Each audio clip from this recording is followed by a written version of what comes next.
Bonjour, bonsoir à tous. Merci de nous rejoindre à l'Académie du Climat dans le cadre du Festival Anticipation pour cette table ronde.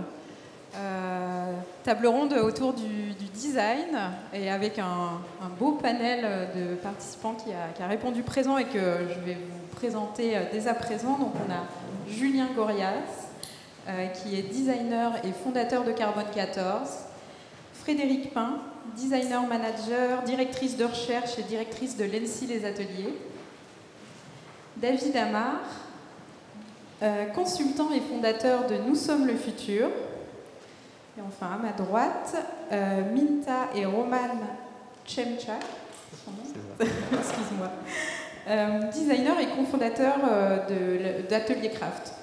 Présentation rapide pour rentrer dans le vif du sujet et chacun aura l'occasion de se présenter et de parler de ses travaux. Et je suis moi-même Mathilde Maître, designer et fondatrice d'un média qui s'appelle Punctional. Ce thème, je vais introduire rapidement ce concept de limite planétaire. Vous l'avez peut-être vu, la nouvelle est tombée hier. Une 6e limite planétaire a été officiellement franchie. J'étais en train de faire des recherches pour la table ronde et je tombe sur cette actualité. Triste actualité. Cette table ronde tombe à point nommé pour parler du sujet et voir comment agir. Donc la limite qui a été franchie, c'est celle de l'eau douce. Et il y a donc actuellement officiellement 6 limites sur 9 qui sont atteintes. Peut-être rapidement partager une définition pour voir qu'est-ce qu'on met derrière ce concept qu'on manipule peut-être pas tous clairement. On parle de limites planétaires ou de frontières planétaires, et si je vous dis juste la définition, c'est en fait ce sont les seuils que l'humanité ne devrait pas dépasser pour pouvoir durablement vivre dans un écosystème sûr. Donc notez le conditionnel alors qu'on a déjà atteint beaucoup de limites. Ce concept, il a été proposé par une équipe de chercheurs internationale en 2009 et depuis il est régulièrement réévalué et testé pour voir si on atteint les limites. Donc comme je vous le disais, 6 sur 9 sont dépassés. Donc autant dire que ça va mal, que ça va très mal, que la Terre arrive à saturation et du coup on peut se demander, et surtout vous designers, qu'est-ce qu'on fait? Est-ce qu'on renonce? Est-ce qu'on arrête de produire? Est-ce qu'on s'enfonce dans notre canapé moelleux, trop moelleux, et jusqu'à finir par disparaître et ne rien faire? C'est pas du tout en général la posture que peuvent avoir les designers. Et d'ailleurs, un des enjeux de ce concept de limite planétaire, c'était d'alerter sur les enjeux environnementaux et faire comprendre que c'est pas juste une histoire de climat et de CO2 et que l'urgence, elle est certes de décarboner, mais aussi de changer nos modes de vie. Et qui dit mode de vie, dit implication du designer qui, en créant des choses, finalement, nous aide, nous accompagne pour changer nos façons de faire. En tout cas, c'est quelque chose, je pense, qu'on partage. Et la question qui s'est posée quand on a échangé ensemble sur ce sujet de table ronde, c'était « Ok, on ne va pas s'arrêter de produire, mais comment on le fait mieux et qu'est-ce qu'on fait? Quels sont les imaginaires qu'on crée? Quelle esthétique aussi on met en place ?» Parce que souvent, qui dit design soutenable, design durable, frugalité, etc., dit objets qui ne sont pas toujours désirables. On peut mettre les pieds dans le plat et se dire que des fois, franchement, ça ne nous fait pas rêver ce qui est produit. Du coup, qu'est-ce qu'on crée? Comment on crée pour que ce soit désirable? En me promenant dans l'exposition là-bas, je suis tombée sur la chaise qui cache la forêt, la lampe qui va de soi, des termes plutôt poétiques. Et la poésie, c'est peut-être quelque chose à oser pour construire le futur. Et ça m'amène une transition vers Julien qui a créé ces objets et qui va maintenant nous parler de son approche, de comment tu designes. Ben, merci Mathilde pour cette introduction. Merci à l'Académie du Climat pour cette table ronde. C'est vrai qu'avant de fonder mon studio, je me suis dit mais tout a déjà été fait, tout a déjà été fabriqué. On a les pieds dans la poubelle déborde, il y a trop de choses. En vrai, il faut juste que j'arrête, quoi. Il suffirait qu'on fasse que des brocantes. On a déjà assez produits plastiques pour l'usage qu'on en a pour les 10 000 prochaines années. Et donc j'ai eu un côté un peu me disant mais il ne faut pas que je le fasse. Puis je me suis imaginé si on était dans un régime totalitaire qui nous interdisait foncièrement de fabriquer des chaises. Je me suis vu Jean Moulin de la chaise dans une cave à faire une chaise. Donc du moment où on interdit de créer, de fabriquer, qu'est-ce qu'on a envie de faire tout de suite? C'est de créer, de fabriquer. Donc finalement, créer, fabriquer, c'est une des conditions de notre vie d'humain. D'ailleurs, vous laissez 5 personnes dans une forêt, en 20 minutes, on a fait des chaises, hop, on fait un coin, là ce sera pour le feu. Qu'est-ce qu'on fait? On domestique l'espace. Donc on ne peut pas vraiment renoncer à créer, fabriquer. Donc je me suis dit, d'accord, on ne va pas renoncer à ça. En revanche, comment on peut construire, fabriquer, aménager, échanger pour que ça soit soutenable? Donc la vision que je propose, c'est de se demander pour combien de temps on fabrique les choses. Pour combien de temps on a désiré fabriquer, utiliser cette chaise ou cette table. Et du moment où on regarde les choses sur le temps d'usage, ben ça va conditionner le matériel qu'on va choisir et aussi le dessin. Donc je vais vous présenter rapidement cette chaise que vous pouvez voir de l'autre côté de l'aile. L'idée de cette chaise est née parce que j'accompagne beaucoup de clients dans des démarches RSE qui me disent Julien, voilà, bon, ça on va le faire en bois plutôt qu'en polystyrène. Alors je dis, ben, je suis pas sûr que raser une forêt, ça soit mieux qu'utiliser 3 centilitres de pétrole. Peut-être qu'on peut trouver une autre idée entre les deux. Puis il me disait, ah, et ça, on peut l'utiliser ou pas? Ce produit, c'est bon ou pas? Alors je me suis retrouvé à être un peu comme de la morale de quelque chose d'écologique ou pas. Et je me suis dit, mais si tu peux pas le laisser dans ton jardin, si tu peux pas le mettre chez toi, si tu peux pas le mettre contre ta peau, en fait, ne l'utilise pas. Et ça, c'est une contrainte pour le dessin qui est assez bonne. Donc pour cette chaise, ce ne sont que des matériaux et des choses qui sont issus de la nature. Donc la chaise est en bois, donc jusque-là, j'ai pas fait beaucoup d'innovation. J'utilise une colle qui s'appelle la colle Poisson, qui est une colle traditionnelle. Tous ceux qui ont fait boule vous diront qu'ils connaissent parfaitement cette colle.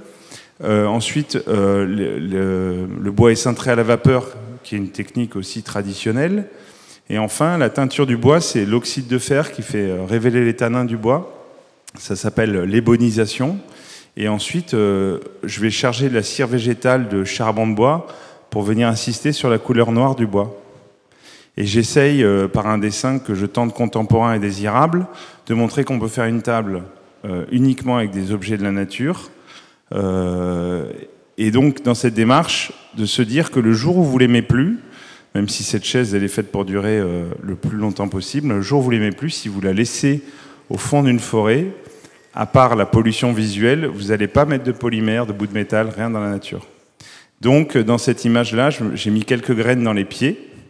Comme ça, si vous laissez cette chaise dans la forêt, vous pourrez rendre à la forêt le bois que vous avez pris pour faire exister la chaise et pourquoi pas même un peu plus. Voilà, donc ma vision c'est d'être optimiste. Oui, on a passé une 6e limite, mais on a du jus de cerveau à plus savoir quoi en faire. Et je crois qu'il y a de très très belles idées et je crois que toutes ces contraintes planétaires, elles sont un merveilleux brief pour les designers de demain. En tout cas, tu en fais une démonstration qui est plutôt séduisante et on a envie d'aller tester cette chaise. Je trouve que ça répond bien à la question qu'on se posait. On poursuit notre tour de table avec d'autres designers. Mine et Roman de Atelier Craft, vous travaillez beaucoup sur la circularité des objets. Comment vous y prenez-vous concrètement pour gérer tout ça? Bonsoir. Du coup, alors moi je suis Mine, je suis designer. Et, Alors moi je suis Roman et j'ai pas de son. Alors moi je suis Roman et donc je suis pas designer, je suis architecte en réalité, mais on a une pratique qui tente d'hybrider ces deux matières. Donc c'est un point qui est assez important avant de parler de notre façon de travailler.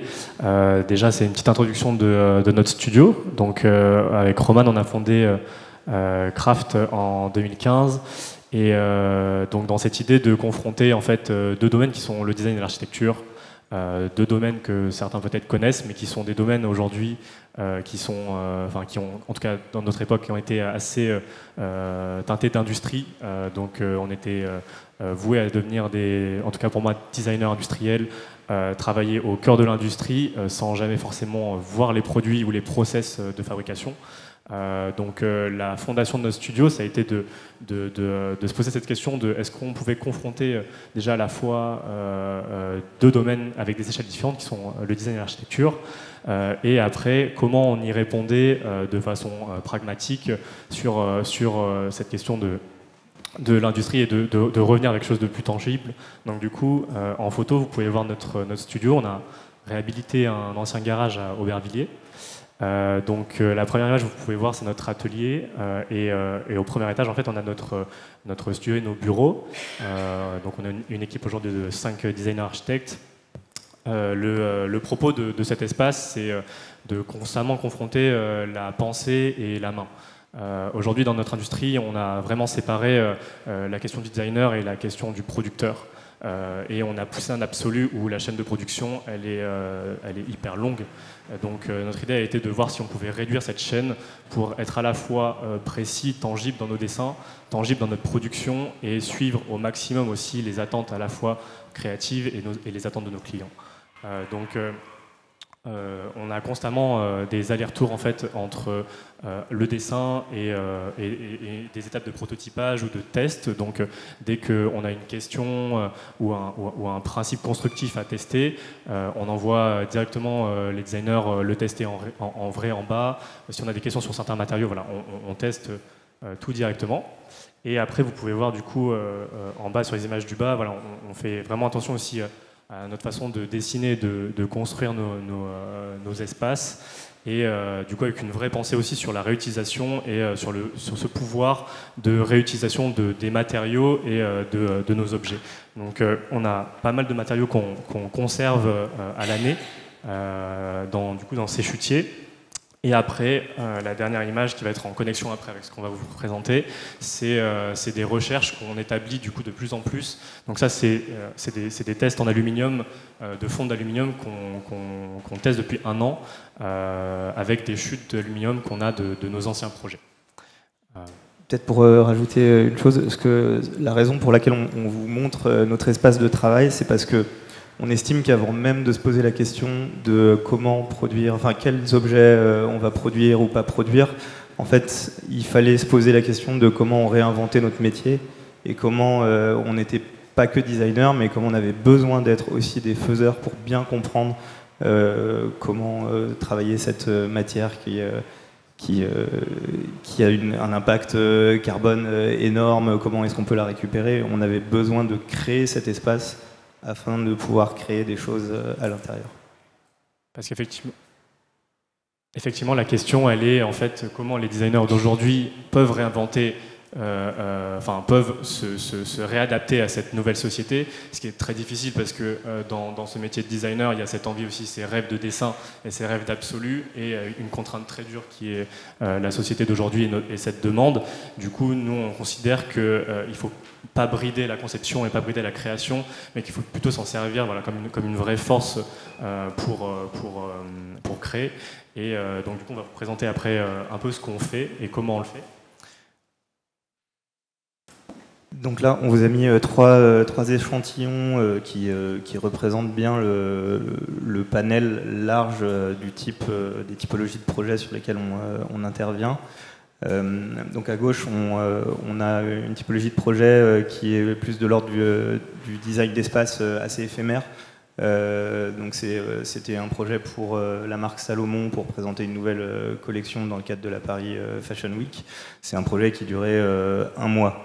Alors, quand on produit un projet qui dure 1 mois, forcément, on se pose la question de la raison pour laquelle on le fait et de ce qui va advenir des matériaux qu'on utilise dans le cadre de la production de ce projet. Donc là, on est allé chez Salomon dans leurs usines de production parce que c'est de prototypage en France, parce qu'ils fabriquent encore une partie de ce qu'ils font en France, en tout cas ils prototypent. Et on a pu voir toutes les chaînes de production et notamment on est tombé sur ces boules à injection qu'ils utilisent dans le cadre de la fabrication d'éléments en coque plastique. Et en fait, après, ça a été notre travail de designer pour ne pas réinventer une stèle, mais se baser sur les éléments qui étaient présents à l'intérieur de l'usine Salomon pour créer ces piédestals pour les chaussures. Donc ça, c'est une partie de notre travail. Et la deuxième partie, mais on en parlera tout à l'heure, c'est qu'est-ce qu'il advient du reste des matériaux qu'on a mis en œuvre. Ensuite, le deuxième projet, c'est une autre échelle, qui est plutôt une échelle architecturale, architecture expérimentale. Là, c'est un projet qui va durer quelques années. Il s'agit d'un accueil de jour pour des mineurs isolés issus des circuits de migration. Et donc là, le point de départ, ça a été plutôt de créer à partir de matériaux éco-sourcés. Donc plus proche de ta démarche. C'est un projet qui est construit en bois, terre, paille, avec toute une partie en chantier participatif avec les jeunes qui maintenant utilisent ce lieu. La couverture transparente, c'était vraiment dans une dimension didactique. On voulait montrer comment les choses étaient faites, et c'est presque... Oui, c'est ça, c'est presque un chantier école, quoi. C'est pour apprendre qu'on peut isoler des murs, des toitures en paille. Et le projet a été pensé entièrement démontable, donc il peut soit se réimplanter, soit entièrement se démonter et devenir quelque chose d'autre. Je te laisse parler. Et du coup, le troisième projet, qui est une misographie, c'est un projet qu'on a fait avec la galerie du 19e, qui est la galerie d'art du 19e, qui est le bâtiment des métiers d'art de Chanel. On a été conviés à réaliser cette misographie pour une exposition autour de la broderie. Là, l'idée était de contextualiser un peu cette scénographie et de venir vraiment accompagner le propos de l'exposition. Et on est venu recréer des grands métiers à tisser après avoir visité les différents ateliers du 19e. Et voilà. Donc dans ces 3 projets, en fait, vous allez retrouver une matière un peu commune qui est l'aluminium. Et après, il y avait cette question aussi de la temporalité. Donc, comme Roman l'a dit, le premier projet, c'est un projet qui a duré peut-être 1 mois, qui peut s'étendre un peu, mais qui a plutôt duré, on va dire, un mois.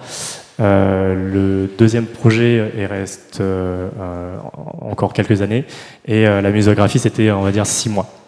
Donc dans cette question aussi de comment on fait circuler les matériaux, on se pose la question en fait avant même de dessiner. On sait qu'on va devoir utiliser en fait des matériaux assez bruts. En tout cas, c'est notre vision. On fait très attention en fait au type de matériaux et aux dimensions par exemple des matériaux. Comme vous pouvez voir sur le premier exemple, en fait tout le sol c'est des rails des règles de maçon en fait. Du coup, ça permet aussi d'avoir une épaisseur d'aluminium qui est très très faible et beaucoup moins de matière utilisée par rapport à un tube normal. Et donc dans l'intégralité de ces projets se pose aussi la question des chutes qui vont en ressortir. Parce que évidemment, quand on produit, donc nous au maximum, on cherche à réemployer la matière telle qu'elle est, c'est-à-dire dans des grandes sections, on la dénature le moins possible, c'est-à-dire qu'on va forcément utiliser des assemblages mécaniques. On n'utilise pas de colle, on n'utilise que des choses qui vont pouvoir s'assembler, se désassembler. Mais quand bien même, il existe toujours des chutes. Et donc si on vous présente ces 3 projets-là, c'est parce qu'en fait, il y a des chutes d'aluminium dans les 3 projets. Et c'est le... Non, tu peux.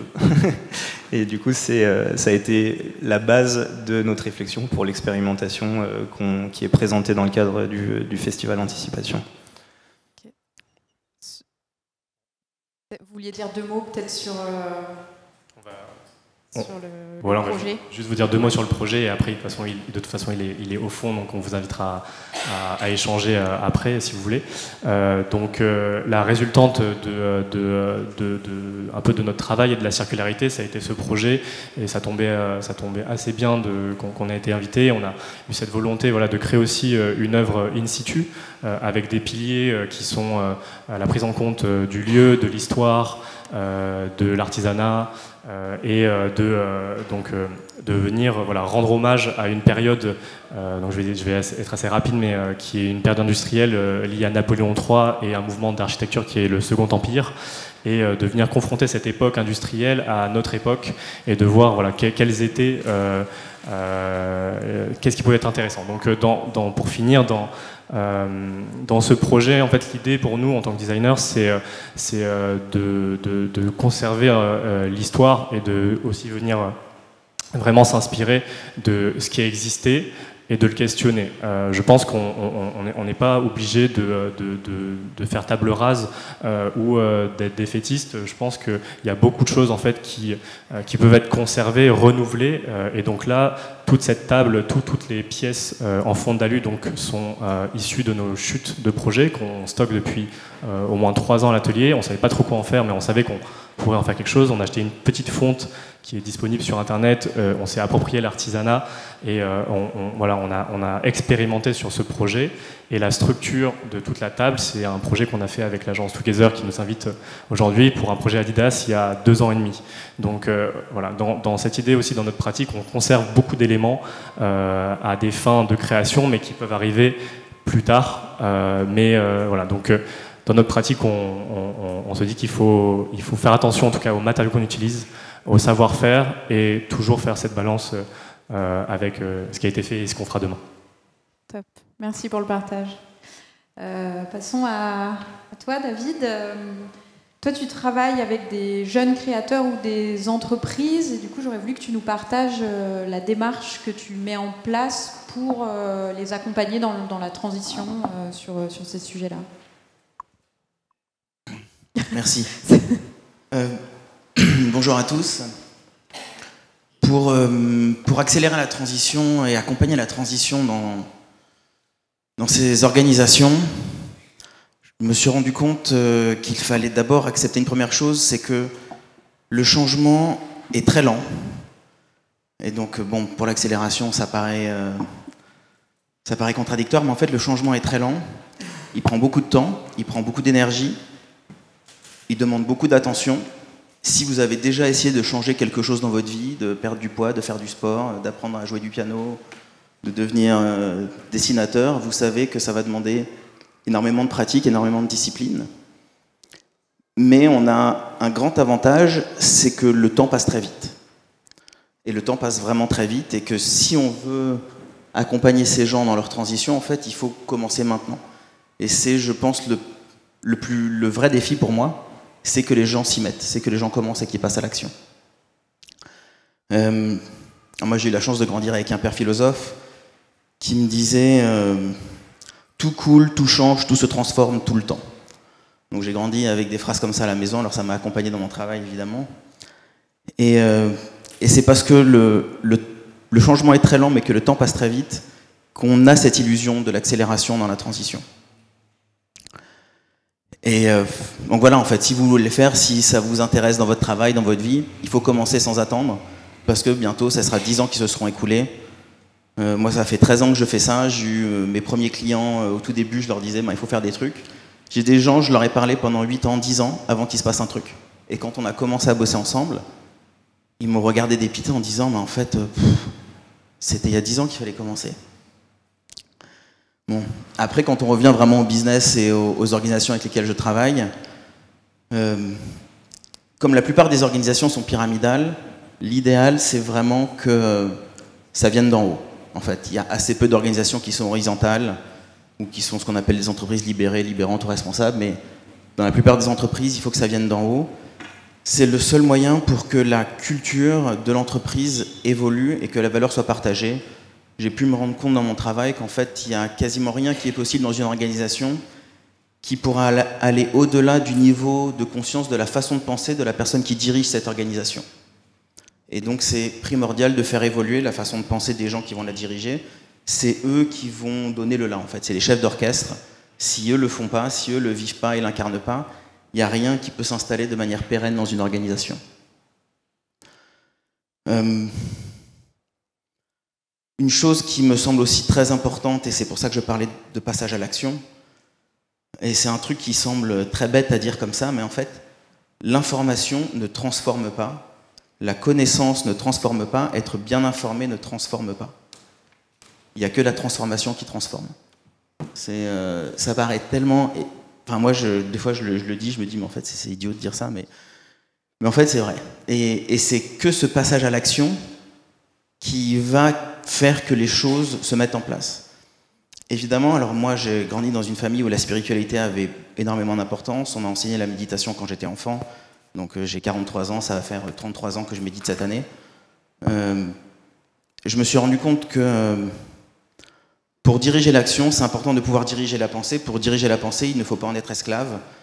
La plupart des êtres humains sur Terre ne sont pas éduqués à ne pas être esclaves de leur pensée, de leur comportement conditionné. Et c'est là où ça devient très important, surtout quand on dirige une organisation, quand on dirige une entreprise ou un projet, de ne pas être esclave de ses comportements conditionnés et d'avoir sa pensée au service du projet que l'on sert, au service des objectifs que l'on s'est fixés. Et donc, et c'est là où justement ça va devenir très important quand on veut créer une nouvelle culture dans une organisation, quand on veut amener des nouvelles valeurs, que ces valeurs soient partagées, créer cette nouvelle culture d'entreprise. Voilà, être discipliné, être exemplaire, c'est ce qui seront les qualités, je pense, des dirigeants qui en auront besoin et qui vont gérer ces projets-là. Après, évidemment, quand on veut passer à l'action, avoir une méthodologie robuste, avoir une philosophie rigoureuse, un cadre de travail qui vous guide vers l'innovation, qui propose un mécanisme de prise de décision qui vous permette de mettre en place une stratégie d'évolution continue, ça sera un soutien énorme. Même si j'aime bien dire que chaque porte d'entrée est la bonne dans ce genre de projet, avoir quelqu'un qui vous guide et qui vous accompagne et qui vous aide à structurer et à discipliner le projet sera extrêmement important. Moi, c'est pour ça que je propose le Cradle to Cradle, c'est pour ça que j'ai choisi cette méthodologie. Le Cradle to Cradle est assez peu connu, pardon. Lapsus volontaire. Tu veux nous le définir, nous l'expliquer? Je vais y venir. Je vais partager quelques principes d'abord. Mais c'est justement ça, c'est un des principes fondateurs du Cradle to Cradle, c'est d'expliquer que le design est le premier signal de l'intention humaine. Il faut comprendre, et on l'oublie souvent, mais pour la plupart des êtres humains aujourd'hui sur Terre, tout ce qui nous entoure, tout ce qu'il y a dans cette pièce a été créé par l'homme. On a créé le monde dans lequel on vit. On peut en créer un autre si on en a le souhait. Et c'est d'ailleurs, alors, petit aparté, mais dans une étude sociologique sur ce qui expliquait la réussite de la plupart des gens qu'on appelle des réussites, bon là c'est des gens qui sont couverture de Forbes, pas des réussites exemplaires je trouve, mais ils se sont rendus compte que ce qu'ils avaient en commun, c'était pas forcément la catégorie socio-professionnelle dont ils étaient issus ou l'enseignement qu'ils avaient reçu, c'est qu'ils avaient dans leur état d'esprit le fait que le monde est malléable et qu'il n'est pas fini et que l'on peut en faire ce que l'on veut. Et que c'est notre intention créatrice qui va déterminer le monde. La plupart d'entre nous le vivons plutôt en tant que victime, plutôt qu'en tant que créateur du monde.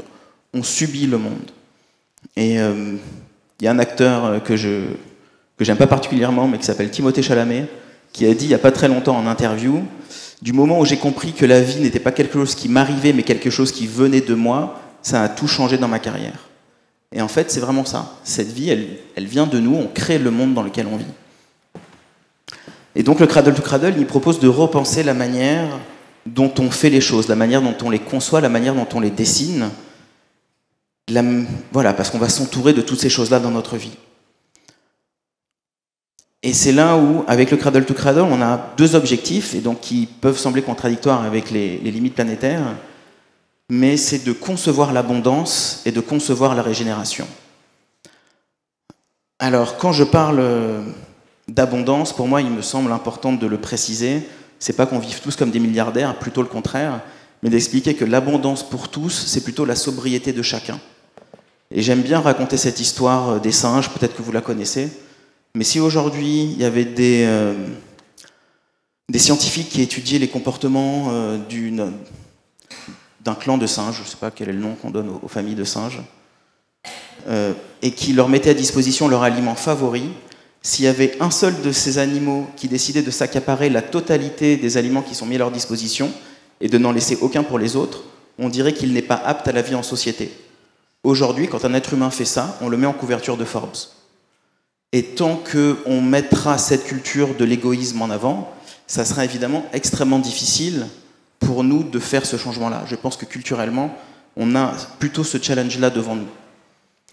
Et l'autre valeur que j'explique aussi avant de parler de régénération d'ailleurs, aussi j'aime bien, quand je présente le Cradle to Cradle, l'une des questions par laquelle j'aime bien commencer, c'est de poser la question comment est-ce que la nature a fait pour créer autant d'abondance pendant 4,5 milliards d'années sans s'autodétruire. Quand on pense à la nature sauvage, quand on pense à un envol d'oiseaux, quand on pense à un banc de poissons, quand on pense à une forêt primaire, c'est pas un arbre, c'est pas un poisson, c'est pas un oiseau. C'est par milliers, par centaines de milliers, par millions. La nature a conçu l'abondance. C'est son mode de fonctionnement. Elle ne crée rien d'inutile, elle ne crée aucun déchet. Quand un arbre fruitier arrive à la saison, arrive au printemps, il ne se demande pas combien de fleurs il pourra faire cette année, combien de fruits il pourra faire cette année, combien de feuilles il pourra faire cette année. Il va toujours faire le maximum qu'il est possible de faire pour lui, parce qu'il n'y a rien qu'il va créer qui serait inutile. Et donc c'est là où nous, à notre tour, on doit se poser cette question-là dans notre démarche. C'est une pensée qui est véritablement profonde, parce que à quel endroit on met la barre de l'inutile ? Moi, j'ai commencé ma carrière en tant que designer dans la mode. J'étais allé dans cette industrie-là pour créer du beau, pour créer de la beauté, pour amener de la beauté dans le monde. Pour moi, la beauté est essentielle à la vie. Je pense que chaque être humain a une recherche de la beauté au fond de lui, dans la vie qu'il se crée pour lui-même, a une envie de cette beauté-là. Je ne connais personne qui s'est jamais émerveillé devant un coucher de soleil. Donc c'est aussi, voilà, ça c'est je pourrais en parler 3 heures, mais on ne va pas rentrer là-dedans. Pour revenir au Cradle to Cradle, j'avais parlé d'abondance, je vais juste parler de régénération très rapidement. C'est un mot qui devient un peu un buzzword en ce moment autour de la régénération. C'est important de comprendre qu'en fait c'est assez simple à définir. L'abondance, c'est les résultats nets positifs. C'est quand un écosystème est en bonne santé. Donc quand on va parler de régénération, c'est justement aller au-delà de la durabilité, de ce qu'on appelle communément la durabilité, qui est la réduction des impacts négatifs. Comprendre comment on va créer des écosystèmes en bonne santé dans lesquels on va vivre, que ce soit des écosystèmes naturels ou les écosystèmes humains, qu'on pourrait appeler des écosystèmes techniques, qu'on va utiliser dans nos industries et dans nos façons de vivre aujourd'hui. Et donc, alors je les ai pas mis, normalement je les mets en conférence, mais je les ai pas mis, les principes de base du C2C sont assez simples. En fait, c'est d'abord 3 principes. Déchets égale nourriture, utiliser l'énergie naturelle du soleil, célébrer la diversité. De ces 3 principes-là, et il y en a un qui me semble essentiel, parce qu'on pense souvent qu'on est déterminé à un certain fatalisme avec la deuxième loi de la thermodynamique. Il ne faut pas oublier que nous avons chaque jour dans notre écosystème Terre toujours plus d'énergie qui arrive grâce au soleil. Et que c'est cette énergie-là qui nous permet de créer l'abondance. Il n'existe aucune technologie qui peut capter le carbone mieux que la photosynthèse. On pourra créer ce qu'on veut, on pourra créer tous les aspirateurs à CO2 de la Terre qu'on veut. Il n'y a rien qui fera mieux que la photosynthèse.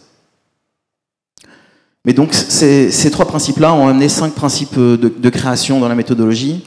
On regarde la santé des matériaux, on veut éliminer la toxicité des choses qu'on utilise, on veut regarder la circularité, on veut regarder la qualité de l'air et la qualité de l'énergie qu'on utilise, on veut regarder la qualité de l'eau, la qualité des sols, et ensuite, si on a fait tout ça, il faut qu'on regarde aussi l'aspect humain et comment vivent les gens qui ont participé à la création de tous ces produits-là. Et c'est là où on peut passer à Donc ça fait longtemps que ça existe. Ça, c'est une des premières chaises, le premier mobilier de bureau qui a été certifié Cradle to Cradle. Ça date de 2004. Donc ça vient de Sherman Miller, qui était un grand éditeur de mobilier, qui avant faisait qui est devenu un spécialiste du mobilier professionnel. Les premières questions qui sont posées, et c'est là où moi je pense que quand on sort du cercle vicieux et qu'on rentre dans le cercle vertueux, on va de conséquences positives en conséquences positives. Leur premier défi, c'était de se dire, bon, si on ne peut plus utiliser les alliages comme on les utilise, si on doit garder les matériaux avec une qualité égale ou supérieure au désassemblage, ils avaient tellement peur de perdre de l'argent sur les chaînes de désassemblage qu'ils ont conçu une chaise très facilement désassemblable. En fait, d'avoir conçu une chaise comme ça, de savoir exactement tout ce qui allait la composer, ils se sont rendus compte qu'en fait, ils ont créé une chaise qui était 3 fois plus rapidement assemblable. Donc une chaise qui, dans l'innovation, allait devenir une des chaises les plus chères de leur ligne de produits, est restée au même tarif que toutes les autres, avec ces innovations-là. À l'époque, sur 100% des matières, ils étaient capables d'en recycler 96%. Donc ce qui il y a 20 ans, il y a presque 20 ans, était quand même énorme, vu qu'il y avait très peu de stratégies de circularité disponibles. Et si on avance à un objet plus récent, ça date de 2021, c'est Bang & Olufsen qui ont fait certifier Cradle to Cradle. C'est le premier électronique certifié sur le marché. Le vrai challenge, et donc il y a plusieurs niveaux de certification, on ne va pas rentrer dans les détails, mais donc ils sont à un niveau de certification assez bas parce qu'on a un vrai défi avec les cartes mères. Comment est-ce qu'on va recycler les cartes mères? Mais là, ils ont réussi à créer des enceintes qui sont entièrement démontables, entièrement réparables. Toutes les connectiques peuvent évoluer si jamais la qualité des connectiques évolue dans le temps, ils vont pouvoir les faire évoluer aussi, pour que dans 10 ans, 20 ans, enfin, quand on connaît la qualité du son qui sort des enceintes Bang & Olufsen, c'est quelque chose qui pourrait être gardé pendant 50 ans. Donc si on est capable de faire évoluer toutes les connectiques, il n'y aura pas besoin d'acheter un nouveau produit. Mais en fait, alors ça, moi, c'est des projets sur lesquels j'ai travaillé. Pour finir, quelques mots, on aura le temps d'y revenir pendant le...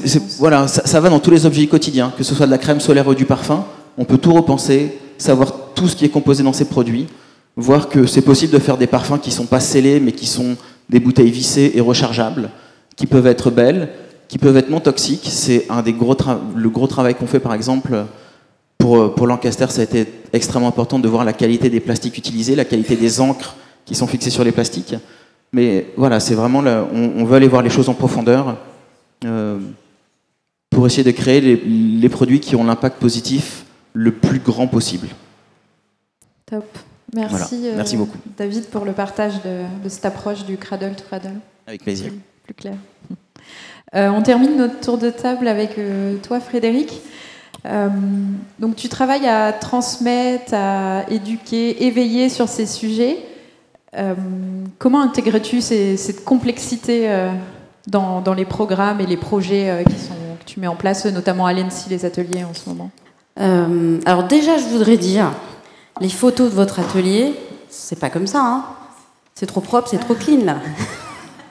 Non, parce que ça me semble, c'est la photo du début et... En tous les cas, merci d'avoir fait partager ça parce que c'est fantastique de voir. Ça ressemble à ça, les ateliers des designers qui sont dans l'action. Mais la prochaine fois, vous revenez avec une photo quand vous êtes vraiment dans l'action. On n'a pas triché. Hein. C'est toujours comme ça? Non, bah évidemment. Vous venez donner des cours à l'école, alors? En plein milieu d'un projet, pas forcément. Mais là, on vient de finir de livrer cette table. Si vous revenez, il est comme ça. Alors là, je vais prendre des cours. En tous les cas, merci pour ce partage. Merci à l'équipe d'ailleurs. Comment? Merci à l'équipe parce qu'on n'est pas tout seul à s'en occuper, à ranger. Mais c'est vrai que c'est très beau, c'est magnifique, merci. Oui, moi je vais vous partager un peu cette dimension de comment en l'enseignement, dans les écoles de design, on prend en charge ce genre de sujet. Alors c'est vrai qu'à l'ENSI, on a un modèle de fonctionnement un peu particulier qui fait qu'on a une dimension... Alors on est quelques-uns représentants ici à l'ENSI, donc je vais avoir un support total pour venir appuyer mon propos, parce que je pense que vraiment un des fondamentaux aujourd'hui de ce qu'on a entendu autour de la table ronde et comment On a entendu le mot action. Et on a aussi, je ne sais plus qui l'a dit, donc l'action, c'était toi David, mais vous avez aussi dit il faut y aller, il ne faut pas hésiter, il faut se mettre à essayer de raccourcir les chaînes de développement, et donc ce qu'on entend, et avec ce que tu fais aussi, c'est qu'il faut agir sur absolument tous les terrains. Donc en gros, aujourd'hui, nous on aurait tendance dans ma génération à se dire ok, on va poser un process, on va réfléchir comment... Non, les étudiants d'aujourd'hui, les jeunes d'aujourd'hui, ils attaquent sur absolument tous les sujets. Donc on va avoir de l'objet à l'interface utilisateur, à la réflexion sur la matière, à un écosystème complet dans un territoire. Voilà, on va arriver à ce sujet-là, je vais vous parler, c'est-à dire qu'il faut absolument comprendre qu'aujourd'hui, il faut être en complète agilité sur être en capacité d'agir sur tous les sujets. Donc, dans des écoles comme les nôtres, comme l'ENSI, qui a mis au cœur de sa pédagogie la liberté de création et l'exigence du projet, eh bien, cette liberté de création a permis l'émergence, parce que c'est ça, ce qu'on attend de la jeune génération, et ce que vous, jeune génération, c'est ancré en vous, là. C'est-à-dire que vous, réfléchir à le futur, etc., il n'y a pas besoin. C'est-à-dire que c'est quelque chose de maintenant qui est de l'ordre de l'intuition. Il faut accompagner cette intuition, permettre qu'elle émerge et qu'elle s'inscrive aujourd'hui dans la production. Et la force des écoles comme les nôtres, c'est vraiment d'être en permanence sur cette agilité de où est-ce qu'émergent les sujets dans l'école et les faire émerger. Et toutes les réactions des écoles d'ingénieurs ou de management qui ont tout bloqué, fait grève en disant mais on n'a pas ces moyens-là, c'est parce que la mise en place de programmes, c'est plus long, et qu'il faut d'un an sur l'autre, alors que là aujourd'hui on n'a plus le temps de se dire je vais mettre en place un programme. Il faut y aller, il faut qu'il y ait une grande partie de nos cours qui se renouvellent, il faut faire venir des acteurs comme vous qui viennent en permanence à l'école, enseigner, etc. Et il faut avoir cette agilité-là. C'est compliqué de mettre en place ça, j'appelle ça moi les machines de guerre pédagogiques dans les écoles, mais c'est la force pour vous élèves et futurs étudiants et étudiants actuels d'y aller. Donc ça c'est le premier point, l'agilité. Le deuxième point, c'est en design, effectivement, on ne s'attache pas, je suis un peu sur uniquement la force du design, c'est aussi d'être dans la production, dans le faire, on fait quelque chose. Sauf que quand on fait quelque chose, c'est le 10% de l'iceberg. C'est-à-dire qu'on va voir, on va jusqu'au concept, on reste pas au slide, on reste pas, voilà, on va aller jusqu'à faire, réaliser quelque chose qui va rentrer dans la vie des gens, rentrer dans la société et la transformer un petit peu. Cette capacité, elle est liée à aussi une autre capacité qui est d'avoir vu complètement le système qui est lié à cette production. Et c'est ce que j'ai voulu représenter ici, c'est-à-dire qu'aujourd'hui, on commence à bien voir que quand on design, quand un designer produit quelque chose ou une designeuse produit quelque chose, derrière, il y a eu un énorme travail qu'on ne voit pas, c'est les 90%. De cette capacité de voir un système, de cette capacité à s'approcher du terrain, de voir les usages et de l'insérer dans un territoire d'usage. Donc c'est la grande complexité qui est révélée aujourd'hui et sur laquelle on travaille énormément, parce qu'on est de plus en plus attendu sur ces terrains-là aussi, ce qu'on appelle les designs des politiques publiques aussi, c'est-à-dire qu'on va aller sur ce terrain de cet système qu'on est capable de donner à voir, même quand on produit. Il représente ce que j'ai marqué ici, c'est-à-dire qu'au-delà de la production, ça va aussi être en interface avec des usages et un territoire. Et tout ça, c'est un système. Et si on n'a pas cette compréhension-là, et ça c'est ce que les designers ont, cette compréhension-là, il faut la donner à voir beaucoup plus. Et on a aussi un enjeu dans nos écoles, c'est de donner à voir ça. On va avoir du mal à bouger. Cradle coup cradle, c'est ça aussi, c'est cette vision globale, de ne pas s'arrêter juste à une dimension. Et aujourd'hui, le plus gros sujet, c'est on doit tous être des communautés apprenantes qui apprennent des autres. Donc on est dans une dimension de learning community, il faut assumer qu'il y a des choses qu'on ne sait pas, qu'on va découvrir au fur et à mesure. Donc c'est l'avantage aussi de nos écoles et du design, c'est d'être en mode expérimental, de l'assumer, de faire des expérimentations et d'être dans l'expérience. Et donc ça suppose que nos écoles doivent, les écoles de design, je pense, sont déjà prêtes à ça, parce qu'elles sont en pédagogie par projet, et c'est bien de ça dont il s'agit. Toutes les écoles ne sont pas encore prêtes. L'académisme doit bénéficier un peu de faire entrer plus de designers. Je vais faire un peu politique. Il y a 6 mois, le Monde a publié un article comme quoi dans les écoles d'ingénieurs, on allait donner des cours d'éthique. Ok, je pense que plutôt qu'avant d'apprendre ce que c'est que l'éthique et de l'intégrer vraiment dans un projet, hyper compliqués d'ingénierie, ou avec une chaîne de production, on ferait mieux de mettre des designers dans les équipes de conception, et l'éthique va arriver. Et là, on va... voilà, j'ai fait mon petit coup de gueule. Voilà, donc voilà, on est là, enfin, je ne sais pas si vous êtes d'accord, mais quand même, hein, je crois qu'on n'est pas loin de... Donc il suffit d'être beaucoup plus pluridisciplinaire, en permanence se poser la question de quand je produis et que je regarde un usage, ça s'insère dans un territoire, dans des territoires, et voilà. Et après, on déroule, hein, c'est quoi le 100 km, c'est quoi toutes ces actions, la réflexion sur les matériaux, les nouveaux matériaux, etc. Après, et donc, dans le design, s'il y a quelque chose qui est très fort, c'est qu'effectivement, il nous permet de passer à l'action. Ce sont des méthodologies, des outils, avec ces trois dimensions-là qui nous permettent de passer à l'action. C'est un véritable pouvoir d'agir, ce métier-là. Venez vous inscrire à des écoles de design, vous allez voir, vous allez d'un seul coup découvrir ce que c'est que le pouvoir d'agir. Mais pas... Et là, il y a eu des citations philosophiques, donc je vais citer Hannah Arendt, qui, elle, a très bien travaillé sur le pouvoir. Il faut vraiment sortir de cette dimension du pouvoir sûr, avec toutes les luttes qu'on a aujourd'hui, etc. Mais c'est le pouvoir en commun qu'il nous faut, et le design, quand il essaye de recréer ces communautés apprenantes via toute la production du design, qui est, encore une fois, je répète, 10% de ce que vous faites, là, on va changer la donne. Donc, c'est ce qu'on apprend dans nos écoles, en particulier à Nancy. Le pouvoir du collectif est aussi fort que le pouvoir de la production d'un élève. Et ça donne beaucoup plus de force à la production de tout ce que vous produisez aujourd'hui. Donc ça, c'est des enjeux qui sont complètement orchestrés dans les écoles. Le dernier point, c'est le rapport au temps. Ça va très vite, et en même temps, il faut 7 ans pour changer une mentalité dans une société. Et donc, il y a des choses qu'il faut installer sur des temps longs. Et si ce n'est pas dans nos écoles qu'on permet de se ralentir et de se dire « Ok, on prend le temps d'expérimenter, on y va, on expérimente partout. » Et là où, c'est toujours pareil en innovation, si on estime que c'est n'importe quoi, c'est qu'il faut justement aller là. C'est un vrai problème si on ne le fait pas dans nos écoles. Et j'ai pas tout dit, hein. Oui, c'est le principe de la table ronde, c'est toujours un peu frustrant. Je propose qu'on prenne quelques questions dans le public, si vous en avez, c'est le moment de poursuivre la discussion avec ceux que j'ai dû couper, qui vous reparlent des projets, de leurs méthodes. Donc, allez-y. Je sais pas si un micro-circuit doit nous...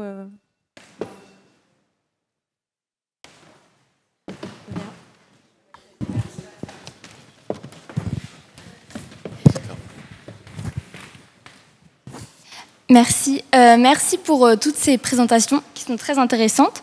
Et moi, j'ai une question. Je suis étudiante en écologie politique. Du coup, peut-être ma question est un peu provocatrice dans le rapport que vous avez à toutes ces pratiques-là. Mais donc, on sait que justement, les systèmes de production et de consommation sont une des principales menaces qui pèsent sur la biodiversité, qui justement augmentent tous les taux de gaz à effet de serre, de climat, etc.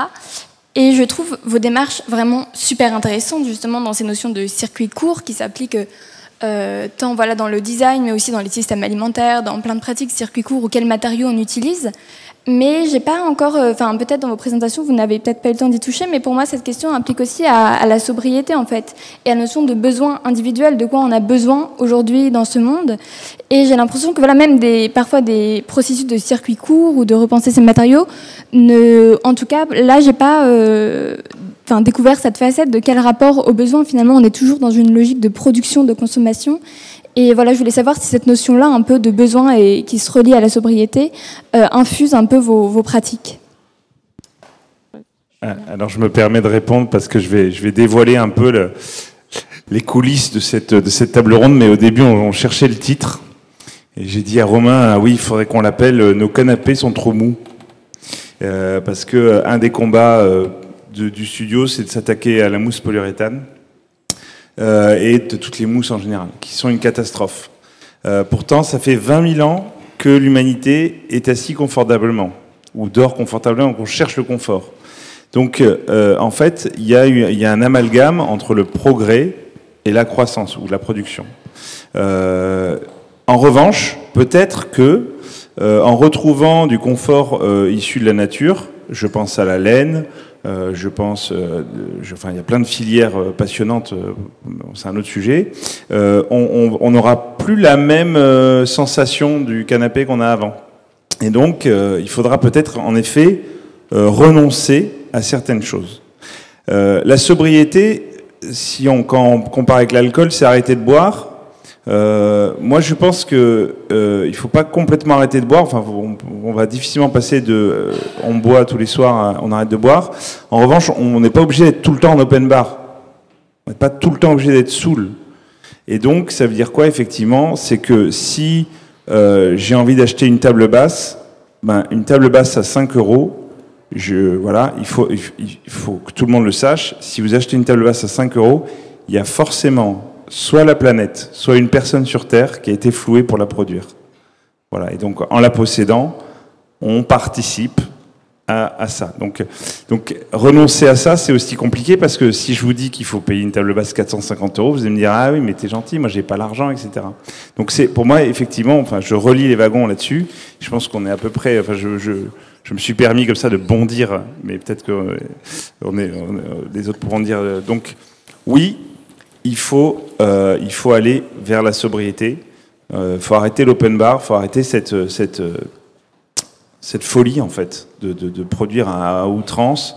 Voilà, on sait que tout le monde que les statistiques sont énormes sur les gens qui sont touchés par le climat, et puis les applications les plus téléchargées, je crois que c'est Shine. Et voilà, donc on est dans ce paradoxe-là de société. C'est aussi notre combat, et c'est aussi à nous, designers, de trouver des ponts, parce que la différence, si votre table basse, elle coûte 10 000 €, forcément, la différence qu'il y a entre une table basse à 5 € et 10 000 est trop grande. Donc à nous, designers, outils de production industriels, de trouver des solutions. Et moi, je crois foncièrement qu'il y a énormément de place, qu'on peut trouver ce chemin. Voilà, je ne sais pas si j'ai répondu à votre question. Vous voulez compléter ? Moi, j'aimerais bien rebondir aussi. Il me semble que c'est une question qui est surtout valable pour, en fait, assez peu d'entre nous sur Terre.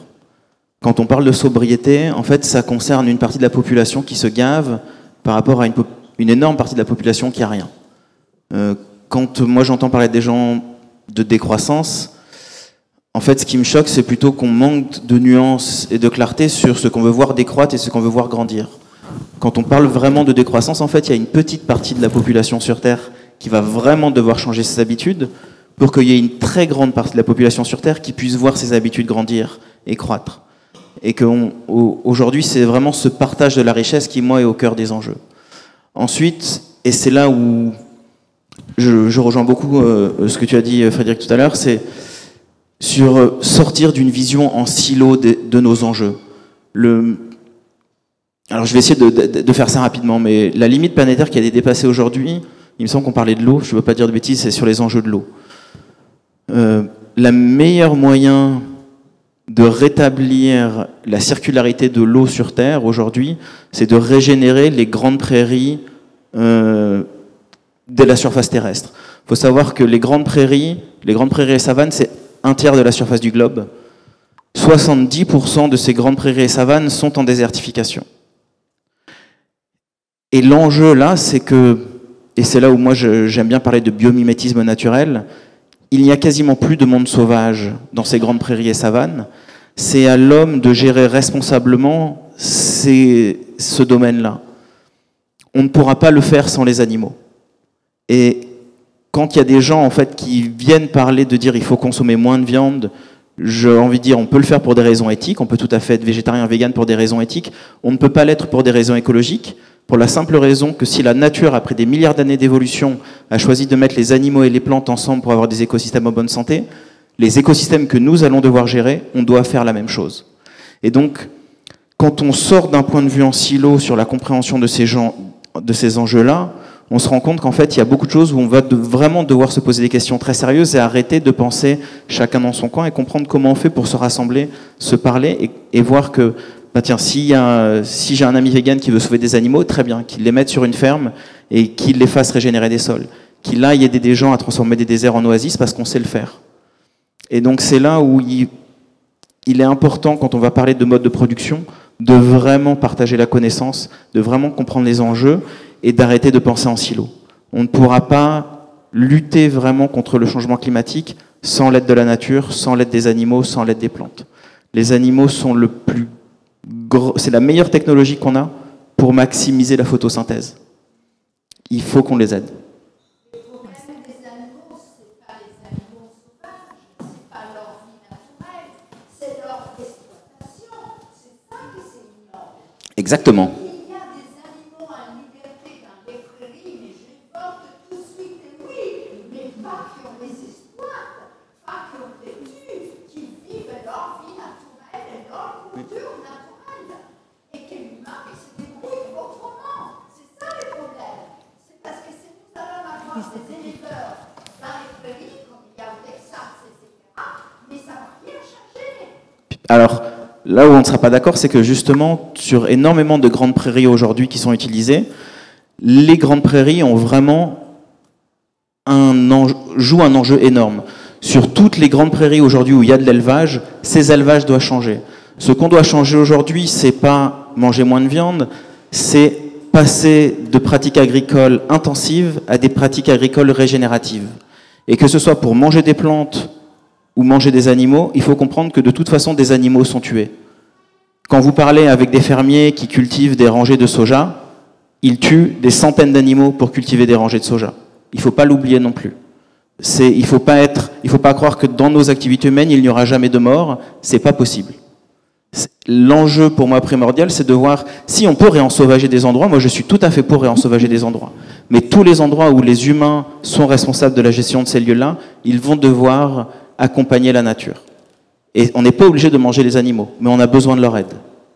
Merci, David. Est-ce qu'on a le temps pour une dernière question? Oui. Alors, je suis un peu émue. Donc, tout à l'heure, vous avez dit tout cela qui est créé ici est fait par l'homme. Disons, quand on regarde ici, qu'est-ce qu'il y a? On voit, disons, des signes et aussi, disons, des croyances. Disons, on voit que ça appartient pas, disons, comment dire, appartiennent à une certaine catégorie sociale. Il y a cette idée des rêves, de la beauté, de l'insouciance, comme ça. Alors, donc, toutes les choses que nous faisons dépendent des croyances qu'on a.